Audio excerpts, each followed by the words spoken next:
Hi అండి, నమస్తే. లక్ష్మీ కథల ప్రపంచానికి స్వాగతం. పోల్కంపల్లి శాంతాదేవి గారు రచించిన రాగదీపం అనే నవలను వింటున్నాం కదండి. ఈరోజు ఈ వీడియోలో మనం పార్ట్ 9 వినేద్దామండి. బూట్లో టకటక శబ్దం వినిపించి పేపర్ చదువుతున్న సుధాంశు ముందుకు దృష్టి సారించాడు. పాలెం సబ్ ఇన్స్పెక్టర్ సుధాంశు గౌరవపూర్వకంగా లేచి ఆహ్వానించాడు. సబ్ ఇన్స్పెక్టర్ కూర్చున్నాడు. మీ భార్యను అనుమానించినందుకు ముందుగా మా క్షమాపణలు చెప్పుకుంటున్నాను. ఆమెకు ఆ పూజారికి ఈ దొంగతనంతో ఏమీ సంబంధం లేదని తేలిపోయింది అన్నాడు. దొంగలు దొరికారా? దేవుడి సొమ్ముల్లో హారం ఒకటి చార్మినార్ దగ్గర అమ్ముతుంటే పట్టుబడ్డాడు. ఆ దొంగను కస్టడీలోకి తీసుకున్నాము. వాడితో మరిద్దరు కూడా ఉన్నారట. ఈ దొంగతనంలో వాళ్ళ కోసం మా పోలీసులు గాలిస్తున్నారు. అయితే ఆ సొమ్ము రేణుక ఇంట్లో దాచి మీకు ఆకాశరామన్న ఉత్తరం రాసిందెవరు? ఈ దొంగతనం వెనుక మీ బావమరిది మహేంద్ర ఉన్నాడని తెలిసింది. రియల్లీ? సుధాంశు విభ్రాంతి నొందాడు. ఇప్పుడే కదా తీగ పట్టుకున్నాం, ఇక డొంకంతా కదులుతుంది. ఒకసారి మీ భార్యకు క్షమార్పణలు చెప్పుకుని వెళ్ళిపోతాను. సుధాంశు ముఖం నల్లబడింది. ఆమె మీ క్షమార్పణలు వినే స్థితిలో లేదు. అంటే మెంటల్ షాక్. రండి చూద్దూరు. ఇన్స్పెక్టర్ని రేణు ఉన్న గది దగ్గరికి తీసుకువెళ్లాడు. కిటికీ పక్కన నిలబడి లోపలికి చూపాడు. రేణు మంచం మీద కూర్చుని ఉంది. పిచ్చిగా ఏదో గొణుకుతుంది. కళ్ళు గోడకేసి ఎవరినో బెదిరిస్తున్నట్టుగా చూస్తున్నాయి. ఇలా జరగడానికి ఆకాశరామన్న ఉత్తరం ఆధారం. ఆమెను దొంగగా పట్టుకుని మేము ఆమె మెంటల్ షాక్కు కారణం కాలేదు కదా? ఇన్స్పెక్టర్ పేలవమైన స్వరంతో అన్నాడు. మీరు కాదు కారణం. ఇందులో మీరు బాధపడేదేమీ లేదు. మీ డ్యూటీ మీరు చేశారు. మరి ఇప్పుడు నేను మీకేమీ చెప్పలేను. తీగ మీ చేతిలోనే ఉందిగా. డొంకంతా కదులుతుంది. అప్పుడు నేను వస్తాను అందులోకి. నా భార్య కదంతా వస్తుంది. చిన్న రిక్వెస్ట్, మీకు పట్టుబడిన ఆ దొంగల ఫోటోలు నాకు కావాలి. రేపే పంపిస్తాను.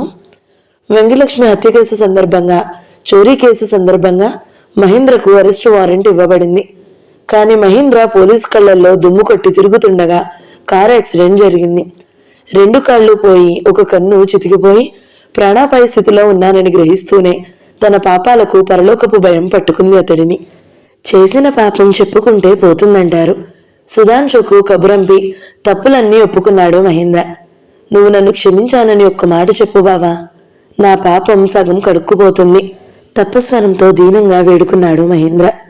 సుధాంశు విరక్తిగా, నా క్షమార్పణతో నీ పాపం సగం కడుక్కుపోతుందేమో గాని నువ్వు చేసిన నష్టం మాత్రం నా జీవితంలో పూడ్చుకోలేనిది మహి అన్నాడు. రేణు మామూలు మనిషి అయ్యి ఇంటికి వచ్చేసరికి సంవత్సరం తిరిగిపోయింది. కొత్త సంవత్సరాది ఇంకొక 3 రోజులు మాత్రం ఉన్నది. ఈ ఉగాదికి బ్రహ్మాండమైన ఏర్పాట్లు చేస్తున్నాడు సుధాంశు. బంధుమిత్రులందరికీ ఆహ్వానాలు పంపాడు. రేణు గదిలోకి వస్తూ పిలిచాడు. నువ్వు ఏమీ పట్టించుకోకుండా ఉండిపోతే అన్ని ఏర్పాట్లు నా ఒక్కడి వల్ల కాదు. ఇదివరలో అమ్మ ఉండేది, కాంతారావు ఉండేవాడు. ఇప్పుడు అమ్మ లేదు, కాంతారావు వృద్ధులైపోయారు. వారిని అతిగా శ్రమ పెట్టలేకపోతున్నాను అన్నాడు ఎంతో చనువు తీసుకుని. రేణు ఒకసారి తలెత్తి చూసి తిరిగి కిందకి దించుకుంది. నా మీద కోపమా? నేను క్షమార్పణ కోరాగా. పొరపాటు మానవ సహజం. నాకు మీ మీద కోపం లేదు. అమ్మయ్యా, బ్రతికించావు. కోపం చేత నువ్వు ఏమీ పట్టించుకోకుండా ఇలా ఉండిపోయావు అనుకున్నాను. ఎల్లుండి ఉగాది. మన జీవితాలకు, మన దాంపత్యానికి కొత్త సంవత్సరం ప్రారంభోత్సవం చేస్తుంది. ఈ శుభ సమయాన్ని పురస్కరించుకుని నేను చాలా మందిని ఆహ్వానించాను. ఎంత జాగ్రత్తగా ఏర్పాట్లు చేసినా ఏవో లోపాలు ఉండిపోతాయి. సాయంకాలం సిటీకి వెళ్దాం. నీకు కావలసిన బట్టలు, నగలు తెచ్చుకుని ఉషని తీసుకువచ్చేద్దాం. రేణు ముఖంలో ఉత్సాహం ఏదీ రాలేదు, సుధాంశు ఆశించినట్టుగా. నీ ఆరోగ్యం సరిగా లేదా? ఆరోగ్యం సరిగానే ఉంది. నేను ఈరోజే మా ఊరికి వెళ్ళిపోతున్నాను. నన్ను దిగబెట్టిరమ్మని మీ డ్రైవర్కి చెప్పండి. ఏ ఉద్వేగము లేకుండా రేణు పెదవులు దాటిన మాటలు సుధాంశును మ్రాన్పడిపోయేలా చేశాయి. నువ్వు ఊరికి వెళ్ళిపోతావా? ఎందుకు? నేను ఇక్కడ ఉండలేను. ఎందుకు? ఉండలేనన్న కారణం చాలదా? ఉండలేకపోయినంత మాత్రాన వెళ్ళిపోవడమేనా? వెళ్ళడం, ఉండడం అంతా నీ ఇష్టమేనా? అవును. పెళ్ళైన రాత్రి మీరు నన్ను వెళ్ళిపోమన్నారు. ఎంత డబ్బైనా తీసుకువెళ్ళు. ఎవరినైనా పెళ్లి చేసుకుని సుఖపడమని సలహా ఇచ్చాను. ఆ వేళ వెళ్ళడం ఇష్టం లేక ఉన్నాను. ఇవాళ ఇష్టం లేదు ఉండడానికి, వెళ్ళిపోతున్నాను. ఇష్టం ఎందుకు లేదు? అంతస్తును చూసి మనిషిని అంచనా వేసేవారంటే నాకు అసహ్యం. మీ అమ్మగారు అంతస్తు చూడకుండా నన్ను నన్నుగా చూసి తన కోడలిగా చేసుకున్నారు. మీరు మొదటి నుండి, అంటే పెళ్ళైన క్షణం నుండి నన్ను ఆండాళ్ళమ్మ మనవరాలిగానే చూశారు.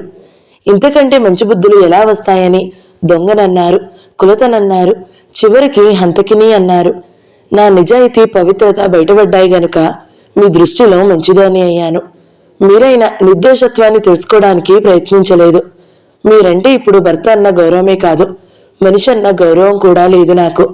రేణుక, సుధాంశు ముఖం నల్లబడింది. ఇక మన మధ్య ఎలాంటి బంధము ఉండడానికి వీల్లేదు. ఇదిగో మీరు కట్టిన తాళి. ఆ రోజు ఒక యంత్రంలా నా మెడలో కట్టిన తాళి. ఈ క్షణం నుంచి మీ భార్యను కాను. ఒక కోర్టు ద్వారా మీకు విడాకులు కావాలి. డబ్బు లేనిదాన్ని కాబట్టి నేను కోర్టుకు వెళ్ళలేను. విడాకులు మీ ద్వారానే జరగాలి. రేణు చేతిలో వేలాడుతున్న తాలిబొట్టును, రేణువును అయోమయంగా చూశాడు సుధాంశు. నేను నిన్ను వదిలిపెట్టకపోతే, విడాకులు కోరకపోతే? ఆ రోజుల్లో మీ వల్ల నేనెంత సుఖపడ్డానో ఇప్పుడు నా వల్ల మీరు అంత సుఖపడతారు. ఇలా ప్రతీకారం తీర్చుకుంటున్నావా నా మీద? ఇంకా మీరు నన్ను అర్థం చేసుకోలేదు. ప్రతీకారం, పగ అవి నా మనసుకు తెలియవు. నేను నా దారిన వెళ్ళిపోవాలి అనుకుంటున్నాను. సుధాంశు పెదవుల మీదకి చిరునవ్వు తెచ్చుకుని, ఆ తాళి ఒక యంత్రంలానే నీ మెడలో ముడివేశాను రేణు. అందుకే మన భార్యాభర్తల సంబంధం ఇలా అయింది. ఇప్పుడు నా హృదయంలో పొంగులెత్తుతున్న మమతతో ముడివేస్తాను అన్నాడు. ఇక ఏ ముళ్ళు బంధంలోనూ చిక్కుకోలేను. ఆ బంధం ఏ ఆడిది పడని నరకం నేను పడ్డాను. సుధాంశు పెదవుల మీదకి నవ్వు ఎగిరిపోయింది. కొద్ది క్షణాలు ఏమీ మాట్లాడలేని వాడిలా మౌనం వహించాడు. చివరికి అన్నాడు, అలాగే వెళ్ళిపోరేను. వెళ్లే ముందు నాకు ఒక సహాయం చేసి మాత్రం వెళ్ళు. ఏమిటి? ఎల్లుండి సంవత్సరాది. నేను చాలా మందిని ఆహ్వానించాను. అలా నువ్వు వెళ్ళిపోతే తలెత్తుకోలేని అవమానాలు పాలవుతాను. ఈ 2 రోజులు నా భార్యగా ఉండి నా మర్యాద కాపాడి వెళ్ళు. తర్వాత అయినా మనం విడిపోయిన సంగతి దాగదుగా. పర్వాలేదు, దగ్గరున్న అవమానం నుండి తప్పించుకుంటే దూరంగా ఉండే అవమానాల్ని ఎన్నైనా ఎదుర్కొనే ధైర్యం ఏర్పడుతుంది. ఉంటాను. ఆ తర్వాత నాకు విడుదల లభిస్తుందిగా. నా వల్లే నీకు విడుదల లభించాలంటే ఈ జన్మలో అది జరగదు. నువ్వు తెంచుకు వెళ్ళిపోతుంటే బలంగా ఆపివేయను. ఇప్పుడు నేను తెంచుకు వెళ్ళిపోవడం లేదు, మీరే తెంచేశారు మీ చేతులతో. సరే, నాదే ఈ అపరాధమంతా. క్షమించమని అడిగానుగా. ఈ 2 రోజులు ఉండడానికి ఒప్పుకున్నట్టే కదా? ఉండడమే కాదు, నేను చెప్పిన మాట వినాలి. వింటాను. మీరు నాకు 3 అడుగుల దూరంలో ఉండి ఏ ఆజ్ఞ ఇచ్చినా 3 అడుగుల దూరంలో ఉండి ఆజ్ఞ ఇవ్వాలా? ఏమిటి చిత్రమైన షరతు? రేణు, సుధాంశు వింతగా చూశాడు. సరే, నీ షరతుకు అంగీకరిస్తున్నాను. ఈ 2 రోజులు మన భార్యాభర్తల సంబంధం నాకు జీవితమంతా గుర్తుండిపోయే మధుర స్వప్నంగా మార్చుకోవాలన్న ఆశ నీ షరతు తుంచివేసింది. అవును, నీ ప్రేమ కోసం ప్రయత్నించే అర్హత నాకు లేదు. రేణు ముఖం తిప్పుకుంది. ఈ 2 రోజులు నా గౌరవం కాపాడుతావు కదూ? రేణు తల మాత్రం ఊపింది. సుధాంశు ఉన్నట్టుండి ఎందుకో నవ్వసాగాడు. ఎందుకు నవ్వుతున్నారు? మన పెళ్ళైన మొదట్లో నేనిప్పుడున్న చోట నువ్వున్నావు, ఇప్పుడు నువ్వున్న చోట నేనున్నాను. ఈ మహిమ ఆండాళమ్మ మనవరాలిదా, కాలానిదా అని ఆలోచిస్తున్నాను. దేనిదైనా మన స్థానాలు ఇలా మారిపోవడం చూస్తుంటే నాకు నవ్వొస్తుంది. ఆ సాయంత్రం తనతో సిటీకి రమ్మన్నాడు రేణును సుధాంశు. ఈ 2 రోజుల కోసమా? కొత్త నగలు, కొత్త బట్టలు అంది రేణు. ఆ మాటకు ఈ అనంతకాలంలో మన జీవితకాలం ఎంత రేణు? సుధాంశు నవ్వాడు. అలాగని మనకేవీ అక్కర్లేదనుకుంటున్నావా? మనం కలిసి ఉండేది 2 రోజులే కావచ్చు. ఈ 2 రోజులు నా ఇష్టానికి వదిలిపెట్టమని కోరుతున్నాను. పెళ్ళైన తరువాత నేను నీ కోసం ఏమీ కొనలేదు, ఏమీ ఇవ్వలేదు. నేను ఏమిచ్చినా నువ్వు కాదనకూడదు. కాదనను, కానీ అవేమీ నాతో తీసుకువెళ్ళను. అక్కర్లేదు. నువ్వు అలంకరించుకున్నవి నువ్వు వదిలి వెళ్ళావని నీ జ్ఞాపకార్థంగా దాచుకుంటాను. ఏం మగజాతి, ఎంత తీయని మాటలు చెబుతున్నాడు. రేణు మనసు నిరసనతో ములిగింది. ఉగాది రోజు మామిడి తోరణాలతో సుధాంశు బంగళా శాంతినివాస్ కలకలలాడుతుంది. ఉదయం 10 గంటలయ్యేసరికి సుధాంశు చేత ఆహ్వానితులైన అతిథులందరూ వచ్చేశారు. వారిలో రేణుకు ట్రీట్మెంట్ ఇచ్చిన డాక్టర్ శంకర్, అతడి భార్య కూడా ఉన్నారు. సుధాంశు ఎంతో నవ్వుతూ తుళ్ళుతూ ఉత్సాహంగా అతిథుల మధ్య తిరుగుతున్న పువ్వుల్లో దారంలా అంతరిలీనంగా ఉన్న ఆవేదన రేణు దృష్టికి దాటిపోలేదు. అది చేతులు కాలాక ఆకులు పట్టుకోవడంలా కనిపించిందే గాని రేణు మనసు కరిగించలేదు. అసలే అందమైన రేణు నాజూకైన అలంకరణలో అపురూపమైన లావణ్యంతో మెరిసిపోతూ అతిథులందరి చేత ఇంత అందమైన భార్యను పొందిన సుధాంశు ఎంత అదృష్టవంతుడు అనుకోనేలా చేస్తున్నది. సుధాంశు చూపుడు మాటిమాటికి రేణు మీద నిలిచిపోయి అక్కడి నుండి కదలనంటున్నాయి. శంకర్ అది గమనించి చిరునవ్వు నవ్వాడు. చిన్న స్వరంతో అతడికొక్కడికే వినిపించేలా అన్నాడు. అతుకుపడిన వస్తువును కొత్త వస్తువు కంటే మరింత జాగ్రత్తగా కాపాడుకోవాలి సుధా. ఆమెను ఏ విషయంలోనూ నొప్పించకు, ఏ సందర్భంలోనూ బలవంతానికి గురిచేయకు. ఆమెలో పిచ్చి మళ్లీ తిరగబెడితే ఇక దానికి తిరుగుండదు. అర్థమైనట్టుగా తలూపాడు సుధాంశు. తమ భార్యాభర్తల సంబంధం ఈ రోజుతో ఆఖర్యని ఎవరికీ స్ఫూరించకుండా ఇద్దరూ హుషారుగా, సన్నిహితంగా, అనురాగంతో పెనవేసుకుపోయిన జంటగా కనిపిస్తుంటే ఒక ఆవిడ అంది, మీ కథ నాకు కొంత తెలుసు. సుధాంశు గారి కళ్లల్లో ప్రతిఫలించే ప్రేమ చూస్తుంటే ఆయన మిమ్మల్ని బలవంతంగా పెళ్లాడినట్టు ఎవరూ అనుకోరు. ఎన్నో జన్మలుగా ప్రేమించుకుని ఒకరికొకరు అంకితమైనట్టుగా కనిపిస్తున్నారు. రేణు నవ్వేసి ఉరుకుంది. మొదట్లో ఆయన ప్రవర్తన అలాగే ఉండేదని నేను విన్నాను. తెగతెంపులు చేసుకోవాలని కూడా చూశారట. కానీ మా వారు ఇంట్లో ఉంచుకుని ఆమెకు ట్రీట్మెంట్ ఇస్తుండగా ఆయన రోజు కారులో వచ్చేవారు. చాటుగా ఉండి చాలాసేపు చూసి వెళ్ళేవారు. అప్పుడు ఆయన వ్యక్తం చేసే బాధ, ఆతృత చూస్తే ఆమెను ఎంతగానో ప్రేమిస్తేనే తప్ప అలా చేయడనిపించేది అంది శంకర్ భార్య. ముందు చేదు తిని తరువాత తీపి తినడం ఎంత అద్భుతంగా ఉంటుంది. మరొకరి వ్యాఖ్యానం. రాత్రి 10 గంటల సమయం. నిశినిండిన ఆకాశంలో తారలు పూర్ణ ప్రకాశంతో వెలిగిపోతున్నాయి. శాంతినివాస్ ముందు భాగంలోని చెట్లు విద్యుత్ వెలుగుల్లో నిశ్చలంగా నిండి ఉన్నాయి. వేపపూత పరిమళాన్ని వసంతగాలులు మోసుకు వస్తున్నాయి. చాలాసేపటి నుండి రేణు కిటికీ దగ్గర నిలబడి అవతలికి చూస్తున్నది. రేణు, సుధాంశు పిలుపుకు రేణు ఇటు తిరిగింది. నా మాటకు కట్టుబడి నా గౌరవం కాపాడినందుకు మెనీ మెనీ థ్యాంక్స్ రేణు. మనం విడిపోయే విషయంలో నువ్వు మరోసారి ఆలోచించుకోవాల్సిందిగా కోరుతున్నాను. ఓహో, ఇక ఆలోచించుకోవాల్సిందేమీ లేదు. గదిలో పరుచుకున్న విద్యుత్ దీపం వెలుతురులో కొద్దిగా చెదిరిపోయిన అలంకరణలో రేణు ముగ్ధ మనోహరంగా కనిపిస్తుంటే సుధాంశు ఉద్వేగాన్ని అదుపులో పెట్టుకోవడం కోసం తన శక్తినంతా కూడదీసుకుని విఫలమవుతున్నాడు. ఈమె తన భార్య, ఈమె తన సొంతం. భార్యాభర్తల మధ్య అపోహలు, అవరోధాలు ఎన్నో వస్తాయి. అపోహలు తొలగిపోయాక క్షమార్పణ కోరాక కూడా రేణుకు పట్టింపు ఏమిటి? ఇంత అహం ఆడదాన్ని ఎంతవరకు నిలుపుకోగలుగుతుంది? ఒకసారి ఈ సౌందర్యాన్ని తన కౌగిలిలో బంధిస్తే నేను 3 అడుగుల దూరంలో ఉండి ఏ ఆజ్ఞ ఇచ్చినా వింటున్నానన్నావు. ఆజ్ఞ మీరానా? ఇంతవరకు లేదు. మన షరతుకు భంగం రాకుండా నేను ఇక్కడే నిలబడి ఆజ్ఞ ఇస్తున్నాను. మాట తప్పవు అనుకుంటున్నాను. రేణు ప్రశ్నార్థకంగా చూసింది. ఒకసారి ఇలా దగ్గరగారా? అతడి కంఠంలో వినిపిస్తున్న జీర, కళ్ళల్లో కనిపిస్తున్న మోహం, అతడు ఏ ఉద్దేశంతో తనని దగ్గరికి పిలుస్తున్నాడో రేణుకు తెలిసిపోయింది. రావా? నువ్వు మాట తప్పితే నేను నీ షరతును పాటించనక్కర్లేదు. తమాషాగా నవ్వాడు. రేణు తలదించుకుని అతడి వైపు కదిలింది. సుధాంశు ముందు కోటి స్వర్గాల ద్వారాలు తెరుచుకున్నట్టుగా, ఏవో వింతలోకాలు అతడి కళ్ళ ముందు గిరగిరా తిరుగుతున్నట్టుగా అనిపించింది. రేణు బాగా దగ్గరగా వచ్చేసింది. కొద్ది క్షణాలు ఆమెను తాకకుండా ఆమె సౌందర్యాన్ని తాగేసినట్టుగా చూశాడు సుధాంశు. తరువాత ఆమెను తన బాహువుల మధ్య బంధించేశాడు. అందిన చోటల్లా ముద్దు పెట్టుకుంటున్నాడు. రేణు, నిన్ను నేను గెలుచుకున్నానని ఇప్పుడైనా ఒప్పుకుంటావా? గుసగుస అన్నాడు. రేణు నుండి సమాధానం రాలేదు. ఆమె శరీరంలో ప్రాణం లేనట్టుగా ఎటు తిప్పితే అటు తిరుగుతుంది. ప్రతిఘటన లేకుండా అతడికి తన శరీరాన్ని అప్పగించింది. రేణులో ఎటువంటి స్పందన కలగకపోవడం, ఆ శరీరాన్ని అప్పగించిన తీరు చూసి సుధాంశు నీరు కారిపోయాడు. ఏ విషయమంతా గుప్పున ఊదేసిన దీపంలా ఆరిపోయింది. నేను వదిలిపెట్టకపోతే, విడాకులు కోరకపోతే, ఆనాడు మీ వల్ల నేను ఎంత సుఖపడ్డానో ఇప్పుడు నా వల్ల మీరంత సుఖపడతారు. అతుకుపడిన వస్తువును కొత్త వస్తువు కంటే జాగ్రత్తగా కాపాడుకోవాలి సుధా. ఆమెను ఏ విషయంలోనూ నొప్పించకూడదు, బలవంతానికి గురి చేయకూడదు. మళ్లీ పిచ్చి తిరగబెడితే ఇక తిరుగుముఖం పట్టదు. సుధాంశు చేతులు చప్పున రేణువును వదిలేశాయి. నల్లబడిన ముఖంతో అక్కడి నుండి వెళ్ళిపోయాడు వెడివెడిగా.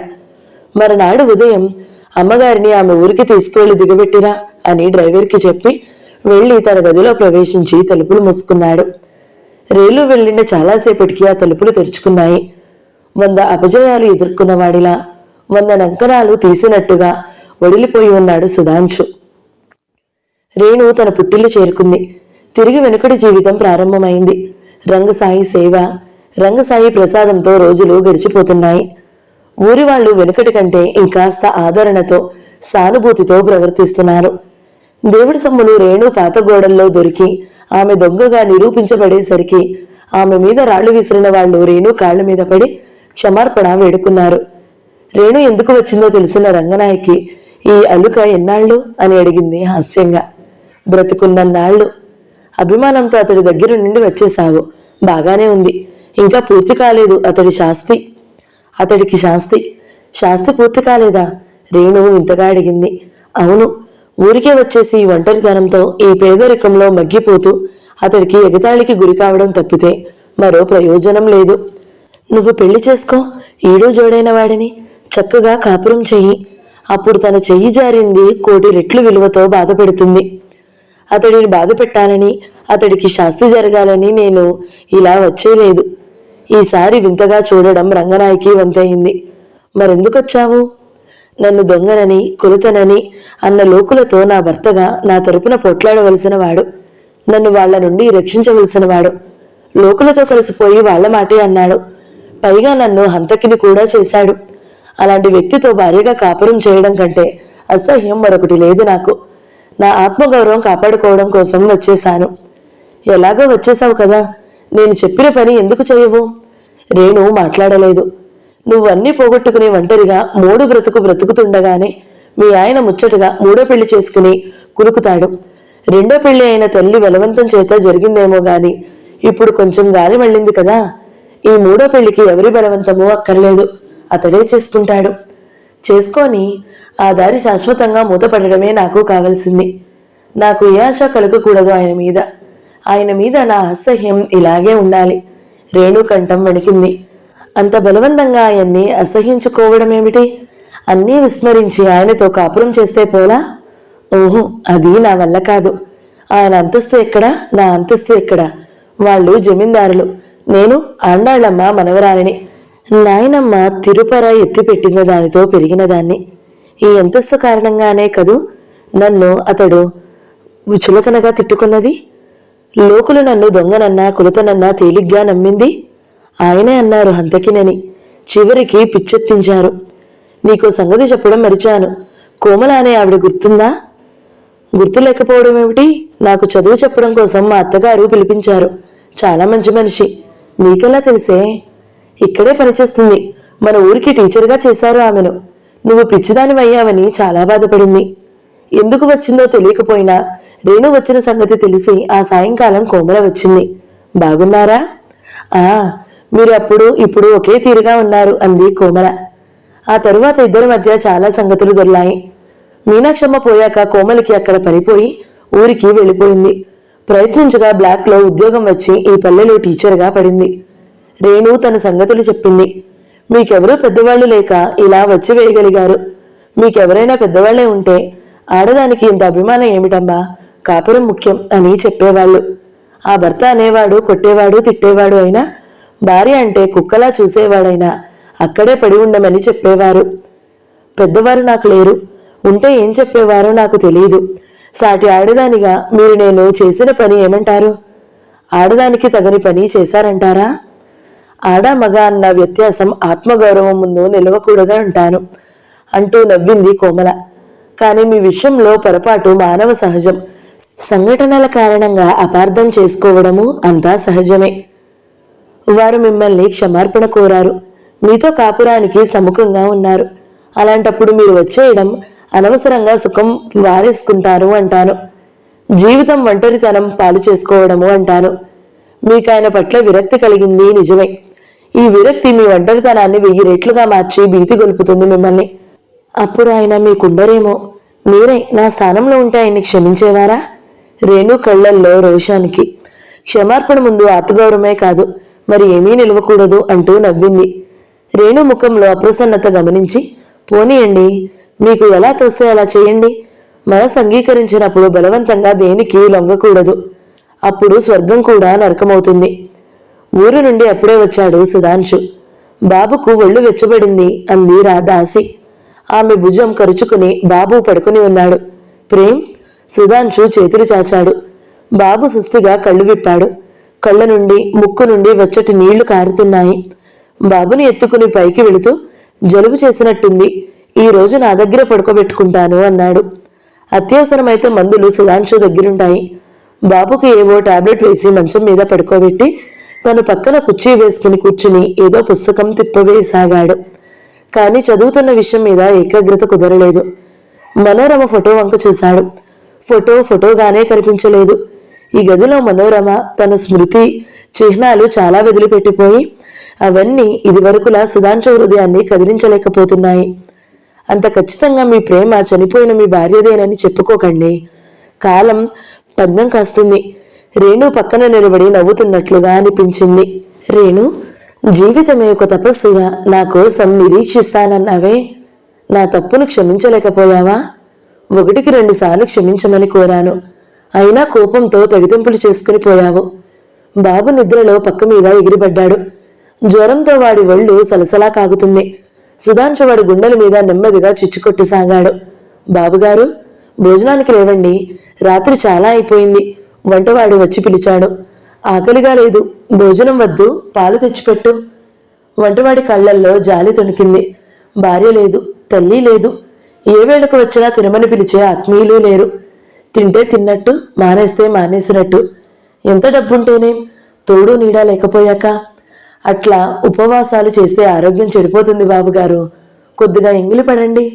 వద్దన్నాగా, పాలు తెచ్చిపెట్టు. మరీ బలవంతం చేసే సహనం లేకపోయింది వంటవాడికి. పాలు తెచ్చిపెట్టి వెళ్ళిపోయాడు. రోజు ఇలా స్లీపింగ్ టాబ్లెట్ వాడే అవసరం లేకపోయింది. బాబు పక్కన జాగరణ చేస్తూ కూర్చున్నాడు. 3 రోజుల వరకు బాబు మూసిన కన్ను తెరవకుండా పడి ఉన్నాడు. ఈ 3 రోజులు సుధాంశు పనులన్నీ మానుకుని బాబుని అంటిపెట్టుకుని కూర్చున్నాడు. 3 రోజులు వరుసగా నిద్ర కాయడం వల్ల అతడికి మధ్యాహ్నం గాఢ నిద్ర పట్టింది. అతడికి మెలకువ వచ్చేసరికి కిటికీలో నుంచి తన అంతిమ కిరణాలు ప్రవశిస్తున్నాడు సూర్యుడు. కళ్ళు విప్పుతూనే పక్క మంచం మీద బాబు కోసం చూశాడు. పిల్లవాడికి ఇంత సుస్థి పెట్టుకుని తనకింత నిద్ర పట్టిందేమిటా అని. కానీ ఆ మంచం ఖాళీగా కనిపించింది. అతడు కలవరంగా తల తిప్పి చూసేసరికి కిటికీకి అభిముఖంగా నిలబడి ఒక స్త్రీ భుజం మీద పడుకుని కనిపించాడు బాబు. ఆమె వెనుక భాగం, చెంప, ఆ జుట్టు. మనోరమ. సుధాంశు గుండె కొట్టుకోవడం మొదలుపెట్టింది. కళ్ళు నలుపుకుని చూశాడు. ఆ ఆకారం అతడు అనుకున్నట్టుగా మాయం కాలేదు. తొలుటతిలాగే కిటికీలోంచి అవతలికి చూస్తున్నది. మనోరమే, సందేహం లేదు. కొడుకుని ఎత్తుకుంది. తనతో వాడిని తీసుకెళ్లలేదు కదా. ఆ ఊహ వస్తూనే అతడిలో వణుకు ప్రారంభమైంది. వీల్లేదు, తీసుకెళ్ళడానికి వీల్లేదు. సుధాంశు ఒక్క ఊపున లేచి ఆమెకు సమీపించాడు. భుజం గుచ్చిపెట్టి తన వైపు తిప్పుకున్నాడు. రాధా, నువ్వా? నిశ్చేష్టుడయ్యాడు. అతడి చర్యకు రాధముఖంలో సిగ్గు అలుముకుపోగా, ఏమిటి బావా, కలపడిందా? వీల్లేదంటున్నావేమిటి అంది నవ్వుతూ. అమ్మయ్యా, నువ్వు రాధవే కదా. సైడు నుంచి ఎలా కనిపించావో చెప్పనా? అంతా మీ అక్కలాగే. మనోరమ బాబును తీసుకెళ్లడానికి వచ్చిందనుకునేటప్పటికీ నా గుండాగినంత పని అయింది. పక్కపక్క నవ్వసాగింది రాధ. నువ్వు దెయ్యాలంటే నమ్ముతావా? చనిపోయిన వాళ్ళు దెయ్యాలే కాదు, దేవతలు కూడా అవుతారని వినలేదు? అంతా చదువుకున్నవాడివి, అది ఫారెన్లో. నీలో పిచ్చి సెంటిమెంట్స్ తక్కువ లేనట్టుందే. ఫారెన్లోనూ ఉన్నాయి పిచ్చి సెంటిమెంట్స్, అక్కడ ఉన్నాయి దెయ్యాలంటే నమ్మకాలు. నువ్వు ఎప్పుడొచ్చావు? నేను ఒక్కదానే రాలేదు, అమ్మ కూడా వచ్చింది. నిన్న కాంతారావు సిటీలో నాన్నగారికి కలిశాడట. బాబుకు జ్వరం వస్తుందని చెప్పాడట. ఆ మాట విన్నప్పటి నుండి అమ్మకి మనసులో మనసు లేదు. తల్లి లేని పిల్లాడు, అది ఇది అంటూ పరిగెత్తుకు వచ్చింది. మరి తమరో ఏం రాకూడదా? అక్కపోగానే మేమంతా పరాయి వాళ్ళమయ్యామా? రాధ అందంగా బుంగమూతి పెట్టింది. బాబుకు జ్వరం రాలేదు కదా మళ్ళీ? ఒళ్ళు చల్లగానే ఉంది. నేను వచ్చేసరికి బాబు లేచి ఏడుస్తున్నాడు. నువ్వు నిద్రలో ఉన్నావు, లేపడం ఎందుకని ఎత్తుకున్నాను. రాధ కిందకి వెళ్లి సుధాంశుకు టీ తీసుకువచ్చింది. అతిథి మర్యాద నేను చెయ్యాలి, నొచ్చుకున్నట్టుగా అన్నాడు. అక్కయ్య ఉంటే ఆ మర్యాదలేవో ముక్కు పట్టి చేయించుకునేవాళ్ళం. ఆడదిక్కులేని మగాడితో అతిథి మర్యాదలు కోరే కుసంస్కారం కాదులే బావా. అసలు ఈ పిల్లవాడితో నువ్వు ఎన్ని ఇబ్బందులు పడుతున్నావోనని మేము ఎప్పుడూ అనుకుంటూ ఉంటాము. అమ్మ ఎప్పుడూ అంటుంది, అల్లుడు మనల్ని పరాయిగా ఎందుకు భావిస్తున్నాడో తెలియదు. పిల్లవాడిని నా దగ్గరే వదిలేస్తే ఏమైందని. సుధాంశు మౌనంగా టీ తాగసాగాడు. గంట తరువాత అతడు కిందకి దిగి వచ్చి అత్తగారి యోగక్షేమాలు ప్రశ్నించాడు. పద్మావతి అభిమానంగా, కూతురు పోయినా తెంపుకోలేని మమకారం బాబు. దాని పిల్లలు ఎక్కడున్నారో వాళ్లే నన్ను ఇక్కడికి లాక్కొస్తున్నారు అంది. దానికి ఏం జవాబు ఇవ్వాలో తెలియనట్టుగా మౌనం వహించాడు సుధాంశు. ఆ తరువాత రాధ, పద్మావతి వారం రోజులుండిపోయారు. ఈ వారం రోజులు ఏ మంత్రగాడో మంత్రించినట్టుగా మాయమయ్యాయి సుధాంశుకు. రాధ నవ్వులతో, కబుర్లతో, హాస పరిహాసాలతో సుధాంశు జడత్వాన్ని ఉఫ్ఫున ఊదేసి పారేసేవి. మరదలిగా తనకున్న చనువును ఎంతమాత్రం వృధా చేసుకోలేదు రాధ. అతడిని తనతో గుళ్లకు తిప్పింది, తోటలకు తిప్పింది. అతడి చేత ఫోటోలు తీయించుకుంది. అతడిని రకరకాల ఫోజుల్లో ఫోటోలు తీసుకుంది. ఇంట్లో ఇతడే తమ అతిథి అన్నట్టు అతడి మంచి చెడ్డలు మీద వేసుకుంది. రాధ ఉన్న వారం రోజులు ఇల్లు కలకలలాడిపోయింది. పద్మావతి కూతురితో వెళ్లిపోయే రోజు అంది, ఆడదిక్కు లేకుండా పిల్లల్ని పెంచడం అంత సులభం కాదు బాబు. రాధని చేసుకో. అక్క పిల్లల్ని తన పిల్లలుగా చూసుకుని పెంచుతుంది. తల్లి కూతుళ్ళు రావడంలో ఎత్తు ఇదా? చిచ్చి, రాధ కూడా ఈ ఉద్దేశంతోనే తన వెంటబడి తిరిగిందా? సుధాంశు ముఖం ఎర్రబడిపోగా, నాకు మళ్లీ పెళ్ళయిందని, ఆవిడింక బ్రతికి ఉందని మర్చిపోయినట్టున్నారు అన్నాడు. పెళ్లి అయింది, ఆవిడింకా బ్రతికే ఉంది. నేనేం మర్చిపోలేదు. కాని ఆవిడ వెళ్ళిపోయిందిగా. నీ కష్టాలలో, నీ పిల్లలతో నిన్ను ఒంటరిగా వదిలేసి వెళ్ళిపోయింది. నీ జీవితంలో ఎంత అసహజంగా ప్రవేశించిందో అంత సహజంగా నిష్క్రమించింది. నువ్వు ఆమెకు చేసిన అన్యాయం ఏమీ లేదు. దీని గురించి నువ్వు బాధపడాల్సిందీ లేదు. ఆమె గురించి ఆలోచించాల్సిందీ లేదు. ఆలోచించవలసింది ఏమైనా ఉంది అంటే అది నీ గురించి, నీ పిల్లల గురించి మాత్రమే. నాకు రాధ పెళ్లి ఓ సమస్య కాదు. నీది మూడో పెళ్లి అని వెనకాడకుండా దాన్ని ఇవ్వాలి అనుకుంటున్నాను. అది నీ పిల్లల ముఖం చూసి. ఆ పిల్లలు చచ్చిపోయిన నా బిడ్డ పిల్లలు కావడం వల్ల నా స్వార్థమంతా ఇది మాత్రమే బాబు, ఆవిడ కళ్ళ నీళ్లతో అంది. సుధాంశులోని కఠినత్వం ఒక్కసారిగా కరిగిపోయి మృదువుగా, సౌమ్యంగా మారిపోయాడు. క్షమించండి అత్తయ్య, రాధ మీద నాకు అటువంటి అభిప్రాయం లేదు. ఆమెకు సలక్షణమైన వరుడు వస్తాడు. మీ స్వార్థం కోసం ఆమె జీవితం బాలిపెట్టకండి. నీకేం తక్కువ బాబు, రాధకి నువ్వంటే అభిమానమే. ఆ అభిమానం ఆసరాగా ఈ మూడో పిల్లివాడిని ఆమె మెడకు తగిలించకండి. పోతే నా జీవితంలో ఏ మార్పు జరగాలన్నా నా భార్య అనుమతి కావాలి. భార్య అనుమతి కావాలా? ఇంకా భార్య క్రింద లెక్క? ఆవిడ విడ్డూరంగా చూసింది. భార్యట భార్య. మీ అమ్మ ఇంటికి తిరుపానికి వచ్చిన దాన్ని నీకు బలవంతంగా ముడిపెట్టింది. వంశము మర్యాదను బట్టి మనుషులుంటారని విస్మరించానుగాను తడుక్కులానించి ఆమె అందాన్ని చూసింది. మీరు ఇక్కడి నుండి గౌరవంగా వెళ్ళిపోవాలనుకుంటే రేణుక గురించి అలాంటి మాటలేవి మాట్లాడకండి. సుధాంశు విసురుగా లేచిపోయాడు. రేణు కోసం వాళ్ళ ఇంటికి వచ్చిన కోమల ఆమె ఇంటి తలుపులు చేరవేసి ఉండడం చూసి గుడిలో ఉండొచ్చని అక్కడికి వెళ్ళింది. రేణు గుడిలోనూ కనిపించలేదు. రంగనాయకి వాళ్ళ ఇంటికి వచ్చి, రేణుక మీ ఇంట్లో ఉందా అని అడిగింది. రాలేదే. అయినా ఆవిడ ఇప్పుడు ఒక చోట ఉంటుందానా? ఊరంతటికి అమ్మ అయిందిగా. అందరి కష్టాలు తనవి చేసుకుంది. ఎక్కడ ఎవరికి ఏ ఆపద వచ్చినా నేనున్నానంటూ పరిగెడుతుంది. మొన్న కిష్టమ్మ కోడలు కనలేక ఆయాసపడుతుంటే రేణు బండి ఎవరిదో అడిగి కట్టించి పక్క బస్తీకి పంపించిందట. అక్కడ డాక్టర్లు ఇంకో 5 నిమిషాలు లేట్ అయితే తల్లి పిల్ల బతికేవారు కాదని చెప్పారట. రేణుకమ్మే బతికించిందంటూ ఓ దేవతని పొగిడినట్టుగా పొగడమే అందరూ దీనితో సేవలు చేయించుకోవడమే గాని దీని బతుకు గురించి విచారించేవారెవరున్నారా? భర్తను వదిలిపెట్టి వచ్చి ఈ సేవలేమిటమ్మా అని ఒక్కరైనా అడిగారా? ఒక్కరైనా బుద్ధి చెప్పి దాని బతుకును చక్కదిద్దడానికి ముందుకు వస్తున్నారా? మీ కోపం రేణుక మీద, ఊరి వాళ్ల మీద అంటూ నవ్వింది కోమల. వస్తుంది చూడండి దేవత. దేవత అన్న మాట ఎంత వెటకారంగా అనవచ్చునో అంత వెటకారంగా అంది. రేణు ఓ ఏడాది పిల్లను చంకన వేసుకుని 2 ఏళ్ల వయసు ఉన్న ఓ పిల్లవాడిని చేయి పట్టుకు నడిపించుకువచ్చింది. ఈ దూతలు ఎక్కడ జత చేసుకున్నావు? రంగనాయకి కోపంగా అడిగింది. దూతలే, దేవదూతలు. రంగనాయకి ఎలా కోపంగా ఉరిమిందో అంత స్నిగ్ధంగా నవ్వింది రేణు. ముందు ఓ అరకపు పాలుంటే ఇవ్వే, పిల్ల ఆకలికి అల్లాడిపోతుంది. ఆ ముసలిది మంచంలో పడినప్పటి నుంచి ఈ పిల్లలను పలకరించే దిక్కు లేకుండా పోయారు. నువ్వున్నావుగా, ఎందుకే తల్లి లేని పిల్లల మీద నీకు కోపం? ఆ రుక్మిణి ఏమైంది? కొత్త పెళ్లి కూతురు కదా, కొత్త అనుభూతులు కావాలనుకుంటున్న హృదయం. పిల్లల బాధ్యత, ముసలిదాని చాకిరీ ఎక్కడ చేస్తుంది? నేను వెళ్లేసరికి రుక్మిణి బుట్టెడు మల్లెపూలు తల్లో పెట్టుకుని తెల్లచీర కట్టుకుని వీధిలో భర్త కోసం ఎదురు చూస్తూ నిలబడింది. కాలు జారి కింద పడ్డ ముసలావిడికి ఎలా ఉందోనని లోపలికి వెళ్ళాను. పిల్లలిద్దరూ ఆ ముసలిదాని మీద పడి ఏడుస్తున్నారు. ఆ ముసలిదేమో లేవలేని స్థితిలో గుడ్డలన్నీ పాడు చేసుకుని సగం తెలివితో ఉంది. ఆ ముసలిదానికి బట్టలు మార్చి పిల్లల్ని ఇలా వెంట పెట్టుకుని వచ్చాను. పిల్లకు రంగనాయకి ఇచ్చిన పాలు తాగి రండి ఇంటికి వెళదామంటూ దారి తీసింది రేణు. రేణు వేసిన చాప మీద కూర్చుని నేను మీకో మాట చెప్పాలని వచ్చాను అంది కోమల. రోజు మీ వల్ల నేను ఎన్నో సంగతులు తెలుసుకుంటున్నాను, ఎన్నో చెప్పించుకుంటున్నాను. ఈరోజు మీరు చెప్పే మాటకు ప్రత్యేకత ఉందా? ప్రత్యేకత ఉంది.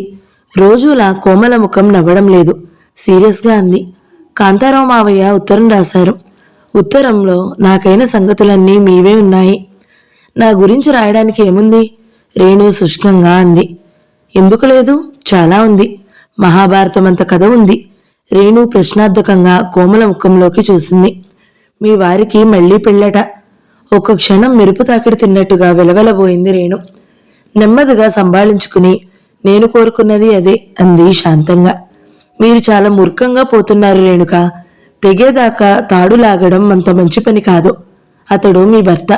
ఆ సంసారం మీద మీకు బ్రతికి ఉండగానే ఎవరో ఆయన తన భర్తగా చేసుకోవడం, ఆ సంసారాన్ని తనది చేసుకోవడం చాలా అన్యాయం. నేను ఆ భర్తను, ఆ జీవితాన్ని ఓ పీడకలుగా మర్చిపోవాలి అనుకుంటున్నాను. నాకు మళ్ళీ మళ్ళీ గుర్తు చేయకండి. రేణు గొంతు వణికింది. పెళ్ళైన నా మొదటి రోజే నా భర్త ఏం చెప్పాడో తెలుసా? నా ప్రేమ కోసం ఏమాత్రం ప్రయత్నించవద్దు. కావలసినంత డబ్బు పట్టుకెళ్ళి మరొకడిని చూసి పెళ్లి చేసుకో. నా హృదయంలో స్థానం చచ్చిపోయిన మనోరమది అని. అయినా మొండిదారిలా పడి ఉన్నానక్కడ. ఎప్పుడో ఆయన మనసులో కాస్త చోటు దొరకబోతుందా అని. ఎన్నో కష్టాలు, ఎన్నో అవమానాలు పొందాను. నేను కోరుకున్నట్టు ఆయన మనసులో ప్రేమను పొందలేదు గాని జీవితంలో చోటు ఇవ్వడానికి అంగీకరించారు. ఆయన నా కోసం తప్పించి నన్ను స్వీకరించాలి గాని ఏదో ఒక ఆడది అన్న ధోరణిలో ఏలుకోవడం మాత్రం నాకు నచ్చలేదు. ఇక ఆయన పిల్లల్ని ఎంత ప్రేమించానో, తల్లి కంటే ఎక్కువగా ప్రేమించాను. వాళ్ల మీద ప్రేమ చంపుకోలేక వాళ్లను పెంచుకోవడానికి నాకు ఇచ్చేయమని వాళ్ళమ్మమ్మని యాచించాను. ఎంత వెటకారం చేశారో వాళ్ళు. ప్రేమించాలనుకుంటే ఇంకా చాలా మంది పిల్లలున్నారు. ఈ పిల్లలు వాళ్లను నా నుండి లొక్కపోవడానికి జమీందారిని అయిన అమ్మమ్మ లేదు. వీళ్ళు జమీందారు పిల్లలు కాదు. వీళ్లను పెంచుకుంటాను.